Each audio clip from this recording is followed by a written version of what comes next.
ito nga yung ilaw na sinasabi ko sa inyo dahil ito nga po ay corner light. Siyempre at pagagandahin nga natin ito. Kanina nga po ay nakuha ko na yung school supplies ni Tyler at tingnan nga natin kung anong laman nito. Hindi ko pa ito nabubuksan pero tingin ko nga ay kinalkal na ito ng aking anak kasi magulo na nga yung pagkakalagay sa loob ng mga gamit.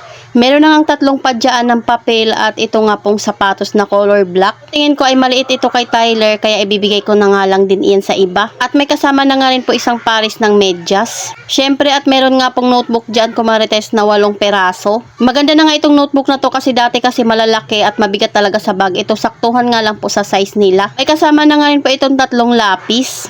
At meron na nga rin po siyang 3 ballpen at pambura. Tsaka pantasa. May kasamang uniform pa pala ito kumarites pero hindi pa nga naibibigay pati na nga rin po PE. O di ba makakalibre na tayo ng bili ng gamit dito nga po sa Taguig.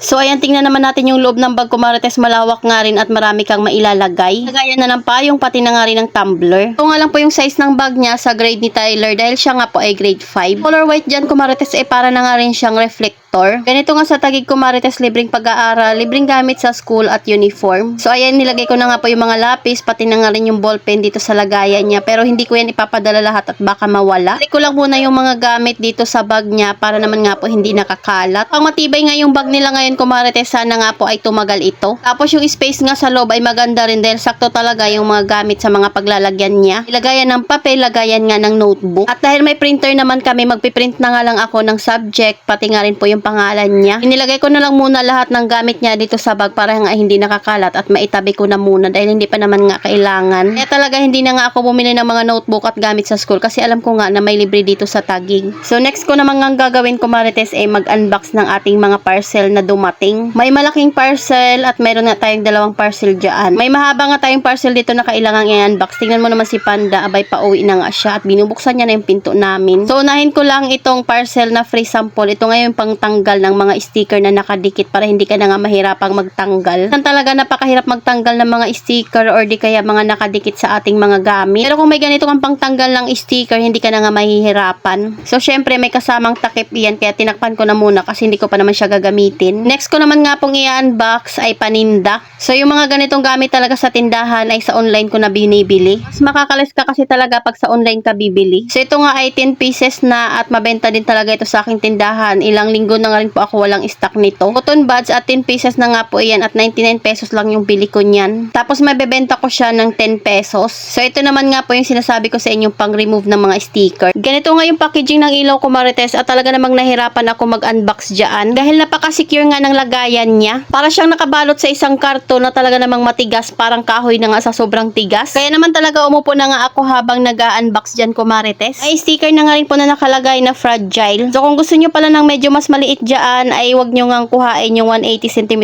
kasi ang haba pala talaga niya. Ang corner light nga ito kumarites at gusto ko siya ilagay sa hagdan. Kung nga sa inyo, syempre pagagandahin din natin yung ating hagdanan. O diba napakahaba niya at talaga namang secure na secure yung kanyang packaging. Then after kong mag-unpack, syempre ligpitin natin yung mga kalat dyan. Pagkadating ni Jowa, pina-assemble ko na nga sa kanya at ayan, at ang ganda nga po ng ilaw niya. May color with remote na nga po yung aking pinili. Syempre at pinasubok ko na nga rin po ilagay kay Jowa doon sa hagdanan. O diba mas bumagay siya dito dahil sa nakadikit din na wallpaper dito sa aming hagdanan. Kaya kung gusto nyo nga rin ito ay mag-check out na kayo. So ayun lang muna kumarites. Salamat sa panonood. Follow for more. God bless us. At sana i-share nyo na nga rin po itong aking video.